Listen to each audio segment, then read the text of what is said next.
જે માણસ કથાને સાંભળે તેને પુત્ર ન હોય તો સંતાનની પ્રાપ્તિ થાય, જેને ધન ન હોય એને ધન મળે છે. નિર્ધનશ્ચ ધનમ બહુ, એને ધન મળે છે. પણ વિશેષ વાત કરી, રોગી ચ મુચ્યતે રોગાત સર્વાન કામાન વાપ્નુયાત શત્રુતો ન ભયં કસ્ય ય ઇદં ચરિતં શુભમ. જે માણસને રોગ લાગુ પડ્યો હોય એ માણસ રોગમાંથી મુક્ત બને છે. એટલે તો આપણે કહીએ છીએ કે દવાઈ કરો ને સાથે સાથે દુઆ પણ કરો થોડી થોડી.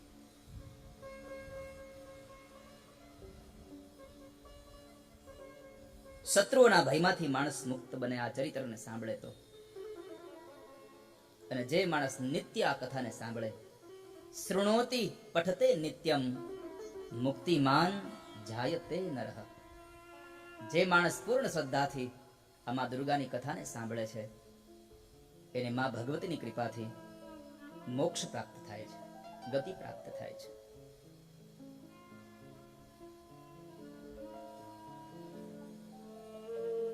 માએ ગઈકાલે ઘણા બધા અસુરોને સંહાર્યા અને એ અસુરોને સંહારી અને દેવતાઓને શાંતિ આપી છે.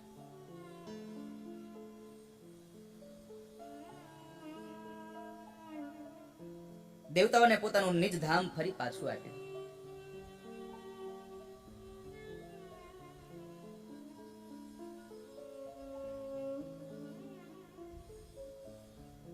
રાજા જન્મેજયે પ્રશ્ન કર્યો, બાપજી આપે મને બહુ અદ્ભુત કથા કરી, માના ચરિત્રનું ખૂબ સારું વર્ણન કર્યું,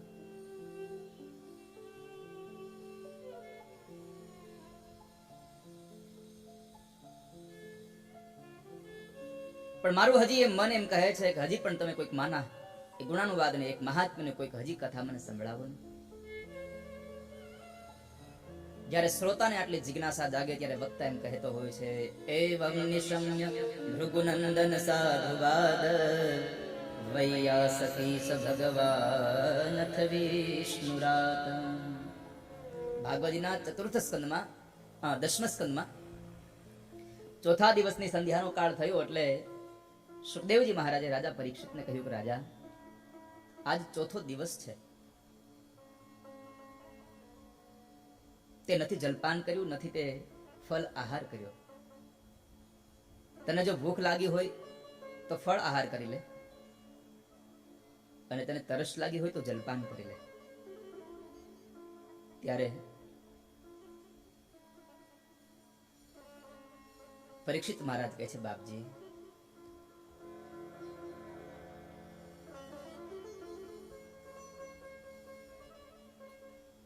મારે નથી જલપાન કરવું, નથી મારે ફળ આહાર કરવો. જ્યાં ભગવાનની કથા વંચાતી હોય ત્યાં જલપાનની કે ફળ આહારની જરૂર નથી. તમે મને પરમાત્માની કથા કરો. અને સુખદેવજીના અંતરમાંથી આશીર્વાદ નીકળી ગયો, એવમ નિશમ્ય ભૃગુનંદન સાધુવાદ. ધન્ય છે રાજા તારી આ ભક્તિને, ધન્ય છે તારી આ નિષ્ઠાને કે તને આજે પરમાત્માની આ કથા વિશે આટલો ભાવ લાગ્યો. છેલ્લે માતાજીએ જ્યારે શુંભનો ઉદ્ધાર કર્યો,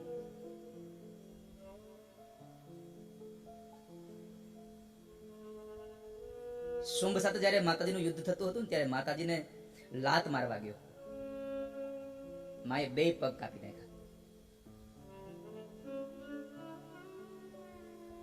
2 પગને કાપી નાખ્યા માએ. છતાં પણ માણસ નતો સમજતો. હાથ અને પગ 2 કપાઈ ગયા તોય હજી માતાજી સાથે યુદ્ધ કરવા માટે થઈ અને પોતાના શરીરને ઉદ્યમ કરાવે છે.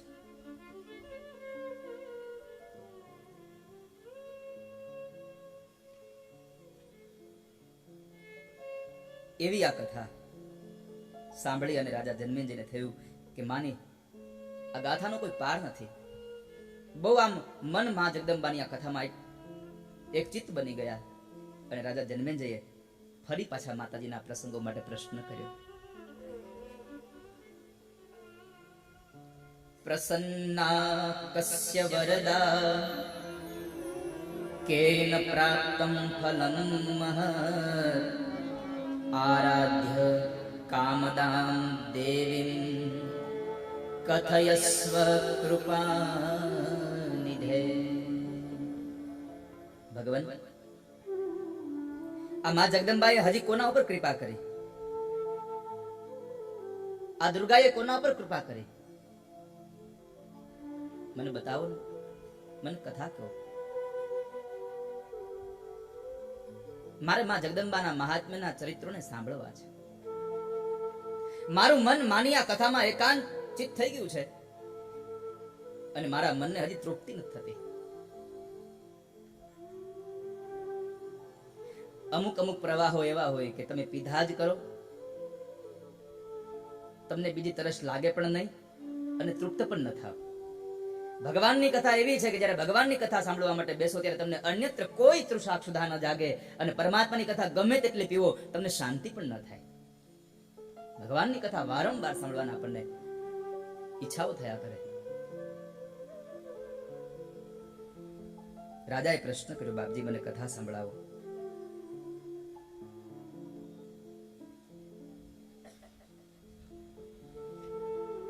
વેદવ્યાસ સુત મહારાજ એમ કહે છે કે જ્યારે રાજાએ પ્રશ્ન કર્યો, હે શૌનક ઋષિઓ, ત્યારે મારા ગુરુદેવ વ્યાસ ભગવાને કહે છે કે રાજા સાંભળ, એક બહુ સુંદર કથા તને કહું. પૂર્વકાળમાં સ્વારોચિષ નામનો જ્યારે મન્વંતર ચાલતો હતો, આપણા 14 મન્વંતરો થયા, એમાં જ્યારે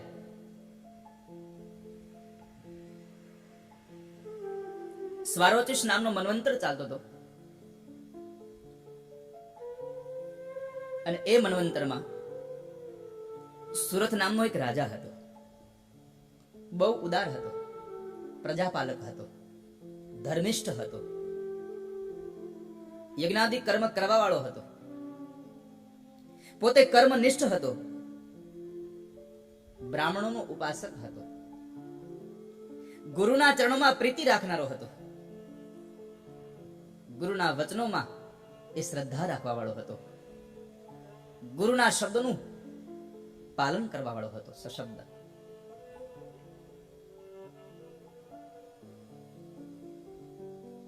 અને આપણા જીવનમાં પણ ગુરુનું બહુ મહાત્મ્ય છે, બહુ જ મહાત્મ્ય છે. ગમે તેટલો મોટો મહાન વ્યક્તિ હોય પણ જ્યાં સુધી ગુરુની કૃપા ન થાય,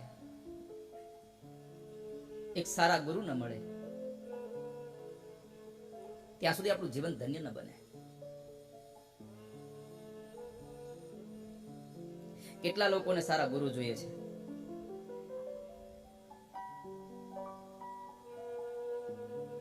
જોઈએ છે સાહેબ? ગુરુને શોધવા જવું પડે કે ન જવું પડે? જવું પડે? હા કે ના? જવું પડે ને. હું એમ કહું છું, ગુરુને શોધવા જવાની જરૂર નથી. ગુરુને શોધવા જવાની જરૂર નથી. સારા ગુરુની શોધમાં જવા કરતા પોતાને સારા શિષ્ય બનવાના પ્રયત્ન કરો, ગુરુ આપોઆપ મળી જશે. વાળા પોતે સારા શિષ્ય બનો.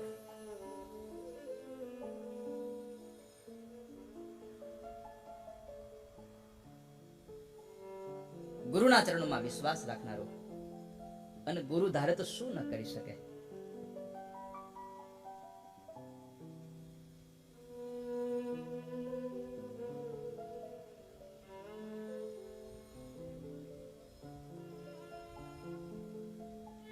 ગુરુ ધારે તો બધું કરી શકે.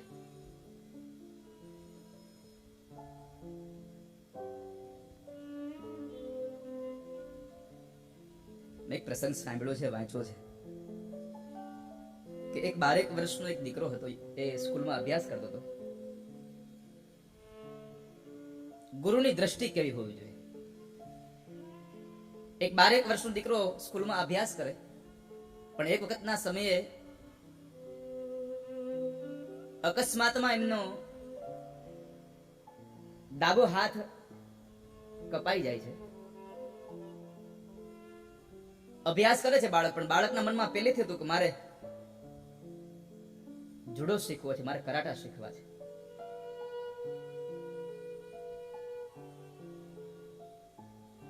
પણ પોતે પોતાની જાતે નિરાશ થઈ જતો હતો કે મારે તો એક જ હાથ છે, હું શું કરાટા રમી શકવાનો હતો.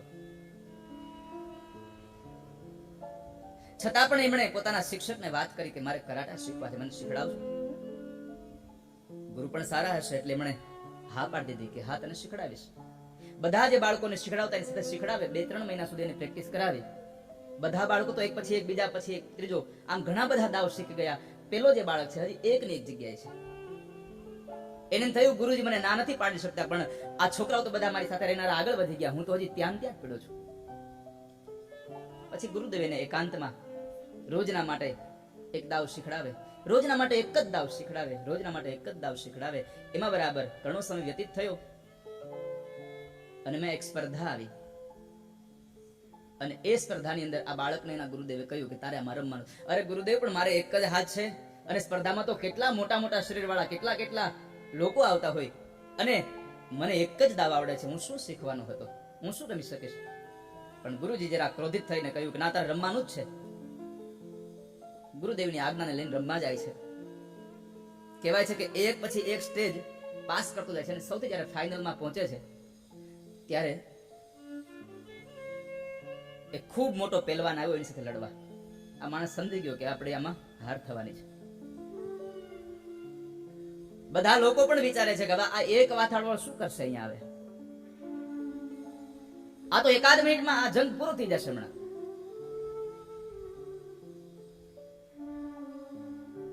અમ્પાયરે આવી અને એ મેચનો પ્રારંભ કરાયો. સ્પર્ધા શરૂ થઈ. 2 મિનિટના સમાપન પછી સ્પર્ધા સંપૂર્ણ થઈ ગઈ. જે મોટો મહાકાય જે પેલો પહેલવાન આવ્યો હતો એ પોતે હાર્યો છે અને પેલો એક હાથ વાળો જે બાળક હતો એ પોતે જીતી ગયો છે. હવે આપણને પણ એવું આશ્ચર્ય થાય કે આવું કેમ બને? જેને એક જ દાવ આવડે છે, એક જ હાથ છે અને સામેવાળો માણસ બધા દાવોથી નિપુણ છે અને છતાં પણ આ માણસ એને જીતી જાય છે. એનું કારણ શું? બાળકને પણ વિચાર આવે છે, ટ્રોફી લઈ લીધી, આંખમાં હર્ષના અશ્રુ આવી ગયા કે આ મને સમજાતું નથી. પોતાના ગુરુદેવ પાસે આવીને કહ્યું, ગુરુદેવ મને સમજાતું નથી કે આમાં મારી જીત અને આટલી સંક્ષિપ્ત કાળમાં બીજી જ મિનિટે હું જીતી ગયો, મને પોતાને નથી સમજાતું, આવું કેમ? મને તો એક જ દાવ આવડે છે ને તમે મને એક જ દાવ શીખડાવ્યો છે. અને ત્યારે ગુરુજી કીધું, બેટા સાચી વાત છે, જીત તારી જ થઈ છે, તું જરા પણ ભ્રમમાં ન રહેતો. જીત તારી જ થઈ છે, પણ એનું કારણ એ છે કે મેં તને એ દાવ શીખડાવ્યો હતો કે ઈ દાવની અંદર સામેનો માણસ છે એની પર તું જ્યારે પ્રહાર કરે ત્યારે તારો ડાબો હાથ જો પકડે તો તું હારી જાય, તારી પાસે ડાબો હાથ હતો જ નહીં તો ક્યાંથી પકડે? અને એના માટેથી તું વિજેતા થયો છે.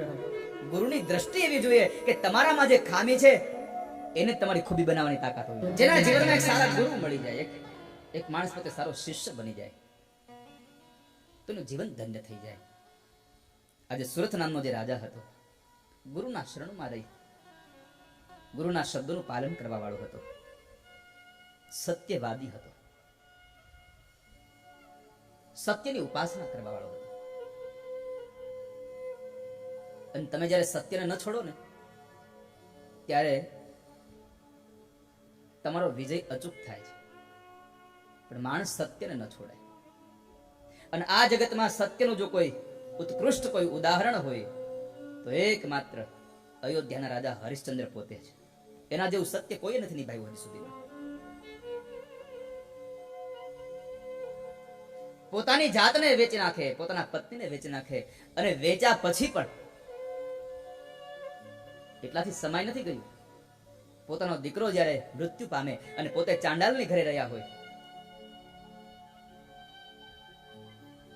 અને દીકરો જ્યારે સર્પદંશથી જ્યારે મૃત્યુ પામે અને માં તારામતી રાત્રિના સમયે જ્યારે એમને સ્મશાને લઈ અને એને અગ્નિનો દાહ દેવા માટે લઈ જાય ત્યારે સત્યને વળગેલો એ રાજા હરિશ્ચંદ્ર ત્યાં પણ એટલું જ બોલ્યો છે, ખાપણ મળે તો છોકરાને અહીંયા અગ્નિદાહ દેવા દઉં, નહીં તો અગ્નિદાહ ન દેવા દઉં. કારણ હું મારા રાજાની અહીંયા સેવા કરી રહ્યો, હું મારા માલિકની અહીંયા ધ્યાન રાખી બેઠો છું અને મારા માલિકને મારે વફાદાર રહેવું એ મારો ધર્મ છે. આવું સત્ય હોય ત્યારે સ્વયં પરમાત્મા પણ ત્યાંથી ભોઠો પડીને ભાગે. સત્ય નિશ્ચય હતો, કર્મનિષ્ઠ હતો. પોતાની પત્નીમાં અનુરક્ત હતો, દાનશીલ હતો. દાનનો તો કેટલો મહિમા છે. તમે જાણી જોઈને દાન કરો એનો તો કેટલોય મહિમા છે. અજાણતાથી દાન થઈ ગયું હોય એનો બહુ મહિમા છે. માણસ ક્યાંનો ક્યાં પહોંચી જાય. એક શુદ્ર હતો અને એ બરાબર બહુ જુગાર રમતો હતો.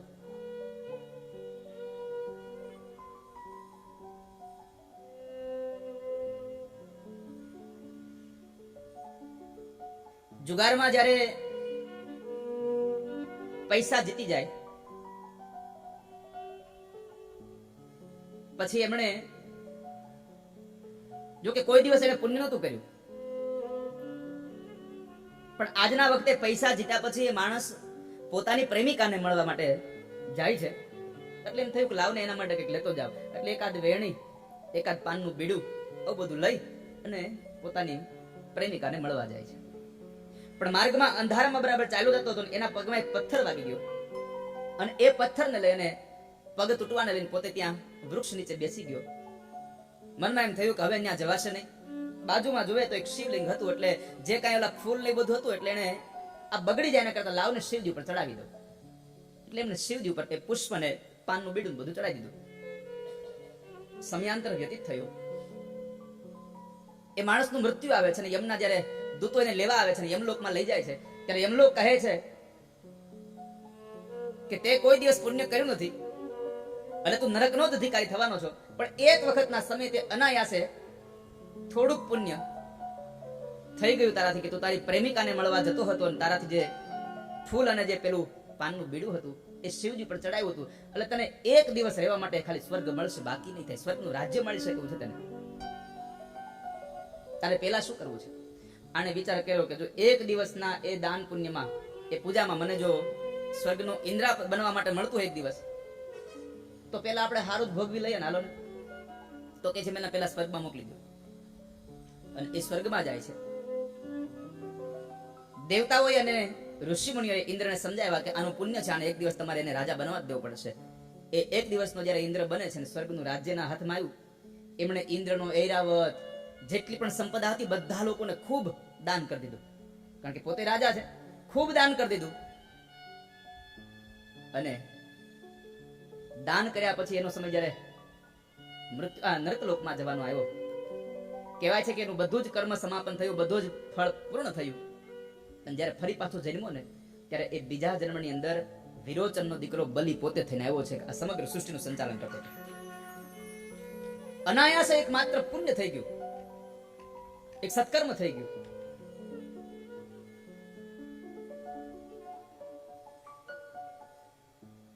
માટે માણસ દાન કરે, પુણ્ય કરે. અહીંયા દાનશીલ હતો અને કોઈ પણ વ્યક્તિની સાથે, કોઈ પણ જીવાત્મામાં ક્યારેય વિરોધ ન રાખતો, ક્યારેય ઈર્ષા ન રાખતો. અને ધનુર્વિદ્યામાં સંપૂર્ણપણે એ પારંગત હતો. એવો આ સુરથ નામનો રાજા પ્રજાનું પાલન કરે. પ્રજા પણ એનાથી ખૂબ રાજી હતી. પણ એક વખતના સમય એવું બન્યું કે પર્વતોમાં રહેનારી જે મલેચ્છ જે જાતિ છે, એ મલેચ્છની જાતિ સાથે એમનો સંવાદ થયો અને એ સંવાદમાં બરાબર યુદ્ધ સુધી એ પહોંચી જાય છે. મલેચ્છ જાતિઓ એના રાજ્ય ઉપર ચડાઈ કરે છે. ઘણા બધા હાથી, ઘણા બધા ઘોડાઓને લઈ અને મલ્લેચ્છો આવ્યા છે. અને અહીંયા રાજાએ પણ સાથે યુદ્ધ કરે છે. રાજા જયારે યુદ્ધ કરવા લાગી ગયા, સમય વ્યતીત થવા લાગ્યો, પણ બન્યું એવું કે રાજાનો પરાજય થયો. રાજાનો જયારે પરાજય થાય છે એટલે પોતે એકદમ નિરાશ થઈ ગયો અને ત્યાંથી હતાશ થઈ અને સુરક્ષિત એક નગરમાં આવી ગયો. બન્યું પણ એવું કે એના જે સૈનિકો હતા એ મલેચ્છોની સાથે ભળી ગયા છે. પાપ બુદ્ધિ પ્રગટ થઈ ગઈ ક્યાંથી ખબર નહીં, એટલે મલેચ્છોની સાથે ભળી ગયા એના બધા સૈનિકો. એના જેટલા મંત્રીઓ હતા બધા જ એના શત્રુઓની સાથે ભળી ગયા. એટલે રાજાને વિચાર આવ્યો કે હવે મારે મારા મંત્રીઓ સાથે ઉપર વિશ્વાસ ન કરવો જોઈએ, અને જેનામાં પાપ બુદ્ધિ હોય એના ઉપર ક્યારે ભરોસો ન કરવો. પાપ બુદ્ધિષુ વિશ્વાસો ન કર્તવ્ય કદાચન કિન્ન તે વૈ પ્રકુર્વંતી યે લોભવશગા નરા. પાપ બુદ્ધિ ક્યારે થાય? જ્યારે જીવનમાં લોભ જાગે. લોભ એ પાપનું મૂળ છે.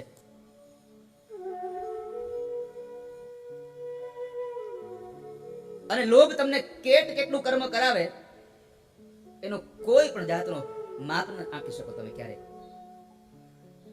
કારણ કે જે માણસ લોભને વશીભૂત થઈ જાય એ હું નહીં કરે એનો તમે અંદાજ પણ ન કરી શકો. આ માણસ આવું ન કરે, આવું તમે અંદાજ ન કરી શકો, કારણ કે લોભ છે.